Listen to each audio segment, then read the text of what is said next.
Hello everybody, welcome back to Book of Kings, where we discuss topics such as history, religion, philosophy, psychology, culture, and more, and the way that they all interact with one another.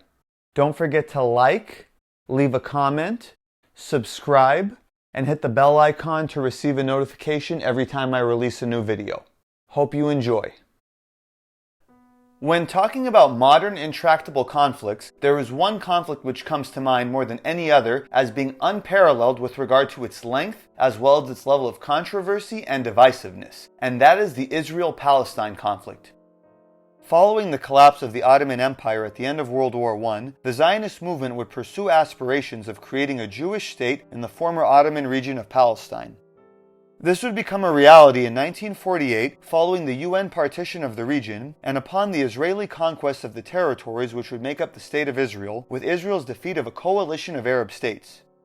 Jordan and Egypt would gain control of the West Bank and the Gaza Strip respectively. However, following a series of escalations between Israel and neighboring Arab countries, which would culminate in the Six-Day War of 1967, Israel would occupy the West Bank and the Gaza Strip, gaining control of all of what had been the region of Palestine.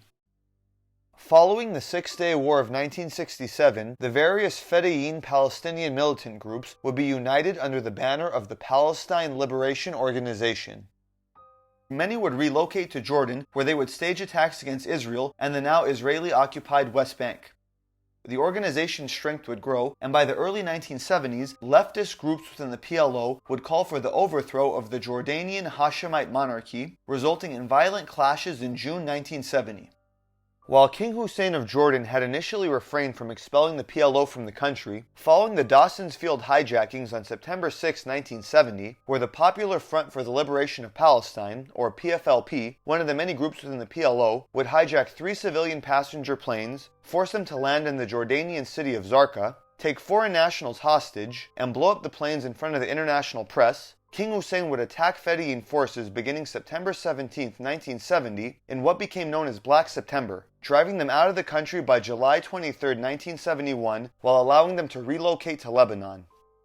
One group, known as the Black September Organization, would carry out attacks against the Jordanian government in response to the expulsion of the Fedayeen.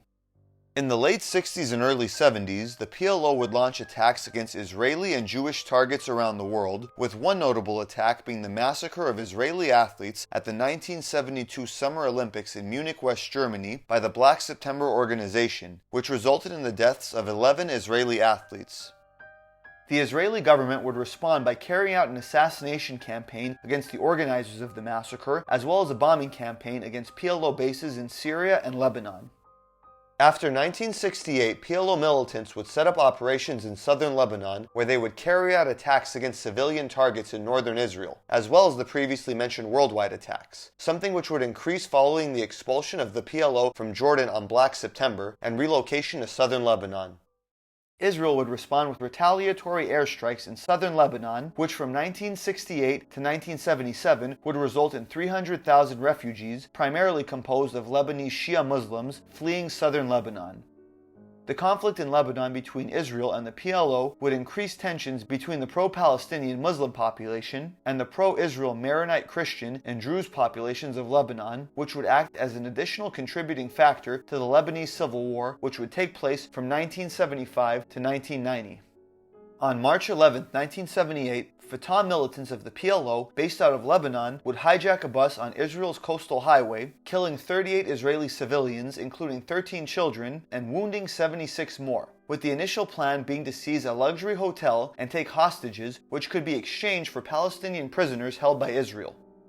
In response, Israel would launch an incursion into southern Lebanon, known as Operation Litani, with the objective of destroying PLO bases in southern Lebanon. The IDF would not enter into combat with a significant number of PLO forces, who would retreat to northern Lebanon. However, the operation would result in the death of a significant number of Lebanese and Palestinian refugee civilians, with at least 550 PLO militants killed by IDF forces out of a total of 1,100 to 2,000 casualties. In 1982, Palestinian rival organization to the PLO, the Abu Nidal organization, would attempt to assassinate Israeli ambassador to the United Nations, Shlomo Argov. Israel would blame Abu Nidal's rival, the PLO, for the attack and retaliate by invading southern Lebanon on June 6, 1982, beginning the 1982 Lebanon War. In the first 6 days, Israel would destroy the military forces of the PLO in Lebanon and would defeat the Syrian forces within the country. The war would result in the death of roughly 20,000 Lebanese, primarily civilians, making it the second deadliest war of the entire Arab-Israeli conflict, and would include atrocities such as the Sabra and Shatila massacre, carried out by Lebanese Maronite Catholic militias with the logistical backing of the Israeli army, which the United Nations held Israel responsible for. An Israeli government inquiry, known as the Kahan Commission, would hold Begin and various Israeli generals indirectly responsible for the massacre, and would describe Defense Minister and future Israeli Prime Minister Ariel Sharon as bearing quote-unquote personal responsibility, forcing him to resign. It was during this period in 1982 that the Lebanese Shia militia Hezbollah would be formed in order to resist the Israeli occupation of southern Lebanon, a group which would become a frequent adversary of Israel from that point forward. Israel would become engaged in a protracted conflict in southern Lebanon, which would overlap with the Lebanese Civil War, pitting Israel and the Maronite Christian-dominated SLA, or South Lebanon Army, against the Hezbollah-led Shia Muslim and left-wing guerrillas.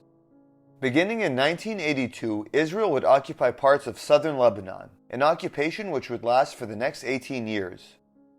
While the conflict in southern Lebanon would continue to rage on during this period, tensions between Israel and the Palestinians in the occupied territories would soon reach a fever pitch, ultimately resulting in the uprising of the Palestinians themselves. Tune in next time to learn more. Thank you for watching. This has been another Book of Kings video. Don't forget to like, leave a comment, subscribe, hit the bell icon to receive a notification every time I release a new video. And if you enjoy Book of Kings content and would like to support the channel, feel free to donate to the Book of Kings Patreon account. Link is provided in the description.